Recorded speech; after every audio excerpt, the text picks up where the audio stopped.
मनुष्य के बर्बादी के 7 कारण जान लिया तो जिंदगी में कभी भी दुखी नहीं रहोगी। तो आइए दोस्तों, श्री कृष्ण भगवान ने स्वयं गीता में क्या कहा, मनुष्य की बर्बादी के 7 कारण जानकर आप हिल जाओगे, आप चकरा जाओगी। तो आइए जानते हैं मनुष्य के 7 बर्बादी के कारण कौन कौन से हैं। तो पहला कारण है दोस्तों, मनुष्य को कभी भी किसी भी स्त्री पर गलत नज़र से नहीं देखना चाहिए, पराये स्त्री पर हाथ नहीं लगाना चाहिए, हमें लोभ लालच नहीं करना चाहिए। और दोस्तों सबसे बड़ा कारण है क्रोध है। क्रोध मनुष्य को कभी नहीं करना चाहिए, क्योंकि क्रोध है मनुष्य महान शत्रु। क्रोध ही मनुष्य का सबसे बड़ा शत्रु है। कहा जाता है कि जो भी व्यक्ति क्रोध के आवेश में आता है तो वह व्यक्ति अपने माता पिता को, अपने गुरु को अपशब्द कह देते हैं, यहाँ तक कि उनका हत्या भी कर देते हैं। अतः हमें क्रोध से बचना चाहिए। क्रोध से बचने के लिए क्या करें, आइए जानते हैं। इसका आसान और सरल उपाय है। क्रोध से बचने के लिए सबसे पहले हमें मन से भगवान का ध्यान करना होगा, कुछ देर तक शांत रहना होगा, और कोई भी यदि महापुरुष का किताब मिले तो उसे पढ़ना होगा, और मन में अच्छी तरह से भगवान का ध्यान करके। भगवान श्री कृष्ण कहते हैं सबसे बड़ी शक्ति मन की है, परंतु मन एक चंचल घोड़े की भांति कभी स्थिर नहीं रहता।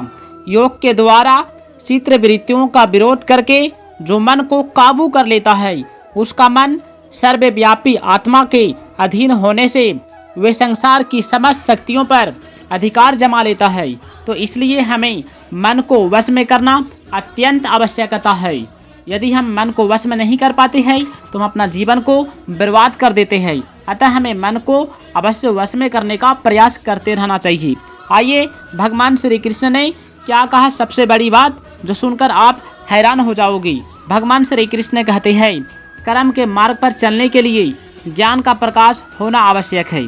यदि ज्ञान का प्रकाश न हो तो अंधकार पूर्ण मार्ग पर धर्म अंधे की भांति भटक सकता है।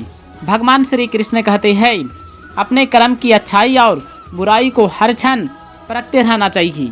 अपने कर्म को परखने के लिए मनुष्य के पास एक ही कसौटी होना चाहिए। वो ये सोचे कि यदि हमारा इसी समय मृत्यु हो जाए तो हमारा मृत्यु किस कर्म में, किस जन्म में लिखा जाएगा। इसलिए यदि कोई भूल हो जाए तो तत्काल सुधार लेना चाहिए। हमें एक कभी नहीं सोचना चाहिए कि आज का भूल को कल सुधार लूँगा। कभी कभी कल का समय नहीं देता है। आइए फिर क्या कहा भगवान श्री कृष्ण ने, जो आप सभी को सुनना चाहिए। भगवान श्री कृष्ण कहते हैं जो व्यक्ति जीवन में आगे बढ़ना चाहता है उसे समय को महत्व को समझना होगा, क्योंकि फ्रैंकलिन का कथन है तुम्हें अपने जीवन से प्रेम है तो समय को व्यर्थ मत गवाओ, क्योंकि जीवन इसी से बना है। समय ही तो जीवन है। इस बार एक बार ही क्षण देता है और दूसरा क्षण देने से पहले उसको छीन लेता है। समय की एक ऐसी कोई मोल नहीं हो सकता।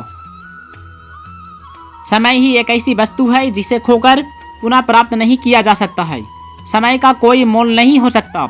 इसलिए श्री नारायण ने लिखा है समय धन से कहीं अधिक महत्वपूर्ण है। हम रुपया पैसा तो कमाते ही है और जितना अधिक परिश्रम करें उतना ही अधिक धन कमा सकते हैं, परंतु क्या 1000 परिश्रम करने पर भी 24 घंटों में एक भी मिनट को बढ़ा सकते हैं? इतनी मूल्यवान वस्तु का धन से फिर क्या मुकाबला। इससे समय की महत्ता पर स्पष्ट प्रकाश पड़ता है। आइए जो सबसे बड़ी बात है, जो कबीरदास जी ने क्या कहा, काल करे सो आज कर, आज करे सो अब, पल में प्रलय होएगा बहुरी करेगा कब। अर्थात जो व्यक्ति समय का सम्मान करना जानती है वो अपनी शक्ति को कई गुना बढ़ा लेती है। यदि सभी गाड़ियां अपने निश्चित समय से चलने लगे तो देश में कितनी कार्यकुशलता बढ़ जाएगी। यदि कार्यालय के कार्य ठीक समय पर संपन्न हो जाए तो कर्मचारी समय के पाबंद हो तो सब कार्य सुविधा से हो सकेंगी। यदि रोगी को ठीक समय पर दवाई न मिले तो उसकी मौत भी हो सकती है। अतः हमें समय की गंभीरता को समझना चाहिए। गांधी जी 1 मिनट देरी से आने वाले व्यक्ति को क्षमा नहीं करते थे। आप भी सोचिए सृष्टि का यह चक्र कितना नियमित है, कितना समय का पाबंद है। यदि एक भी दिन धरती अपनी धुरी पर घूर्णन में देरी कर दे तो परिणाम क्या होगा, विनाश और महाविनाश प्रलय आ जाएगा इस दुनिया में। अतः हमें समय की महत्व को अवश्य समझना चाहिए। आइए फिर जानते हैं गीता में श्री कृष्ण भगवान ने क्या कहा। बोला, जहाँ जीवन है वहाँ मृत्यु है, जहाँ मंगल है वही अमंगल है। केवल सुख पकड़ने जाओगे तो उसी के छाया में दुख को भी खड़ा पाओगे। इसलिए दुख आने पर आपको घबराना नहीं चाहिए, उसका सामना करना चाहिए, उसका डटकर सामना करना चाहिए।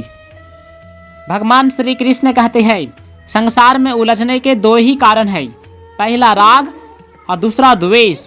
जिसका निरंतर अभाव होता रहा है उस शरीर में मरने का भय नहीं हो सकता, और जो नित्य निरंतर रहता है उस स्वरूप में जीने की इच्छा नहीं हो सकती। तो फिर जीने की इच्छा और मरने का भय किसे होता है? जीने की इच्छा और मरने का भय ये दोनों विवेक द्वारा मिट जाते हैं। पाने की इच्छा उसमें होती है जिसमें कोई अभाव होता है। शरीर को संसार की सेवा में लगा देना कर्म योग्य है, और शरीर से स्वयं अलग हो जाना ज्ञान योग्य है। दोनों का परिणाम एक ही होगा।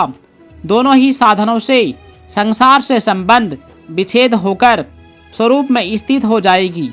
कर्मों से कुछ न कुछ पाने की इच्छा ही बंधन में डालती है। इसके विपरीत कुछ भी न पाने की इच्छा होने पर कर्म भी वो कर्म हो जाते हैं जिनको साधारण मनुष्य अपना मानते हैं। वे शरीर, इंद्रियां, मन, बुद्धि वास्तव में किसी भी दृष्टि से अपने नहीं है, बल्कि मिले हुए हैं और निश्चित ही बिछोड़ने वाले हैं। भगवान श्री कृष्ण कहते हैं, इनको अपना मानना सर्वदा भूल है।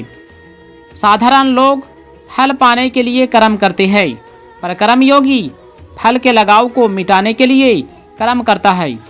फल की इच्छा को मिटाने के लिए शरीर, इंद्रियां आदि को कभी भी अपना नहीं मानना चाहिए। संसार के सुखों की कामना और मोहों के त्याग से शांति मिलती है। जैसे नींद के समय जब सांसारिक चीज़ों को हम भूल जाते हैं तो हमें शांति का अनुभव होता है। जो मनुष्य अपने विवेक को महत्व नहीं देता वे वास्तव में पशु हो जाते हैं, क्योंकि उनके और पशुओं के ज्ञान में कोई अंतर नहीं होता। आकृति मात्र से कोई मनुष्य महान नहीं होता। मनुष्य वही है जो अपने विवेक को महत्व देता है। जैसे शरीर के किसी अंग में पीड़ा होने पर उसको दूर करने की लगन लग जाती है, तभी वह पीड़ा दूर होती है। ऐसे ही प्राणी मात्र को दुख दर्द होने पर उसको दूर करने की लगन लग जाता है, तब समता आती है। ममता के रहते हुए समता का भाव आना असंभव है। जल समान रूप से सबको प्यास बुझाता है, वह ऊंच नीच छोटे बड़े में भेदभाव नहीं देखता है। दोस्तों, यदि वीडियो अच्छा लगा है तो वीडियो को लाइक करके चैनल को सब्सक्राइब कीजिएगा और कमेंट में जय श्री कृष्ण अवश्य लिखिएगा।